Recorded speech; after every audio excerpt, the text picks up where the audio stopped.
మచ్చా load అయిపోయింది అది పదమా పోదామా మచ్చా ఇంకేం లేదు అంతే ఇంకేంలే లోడ్ అయిపోయినది పోయేది అంతే పులుసు అన్న తిమ్మురుగా ఉండదురా నీకు దేనికి మచ్చా నేను లోడు కోసం కాదు ఆ ఎమ్మి కోసం వస్తేనే నీకు తెలుసు అయినా పోదాం పోదాం అంటావు నువ్వు సరేరా పోదాం నువ్వు ఈయన్నే ఉండు, నువ్వు ఎంతసేపు ఉండాలనుకుంటే ఈయన్నే ఉండు మచ్చా. నేను ఉంటారా నేను ఉంటా గానీ నువ్వు కూడా ఉండే ఆ ఎమ్మి చూస్తుందో లేదో చూసి చెప్పరా నువ్వు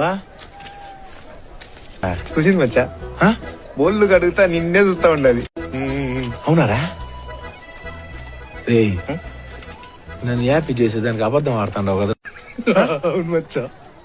రే గిన్నె ఒప్పేసుకుంటావేంద్రా నువ్వు నేను కాసేపు కూడా ఆనందపడేది ఇష్టం లేదా నీకు ఒరే నీతో పెట్టుకునే బదులు ఆ ఎమ్మిని పోయి అడుక్కుంటాను నేను చూడమని రే ఆఖరి తూరే చూసింది లేదు సార్ చూసేప్ప ఏం చెప్పాలి అర్థం కావట్లేదు చూసిందని చెప్పరా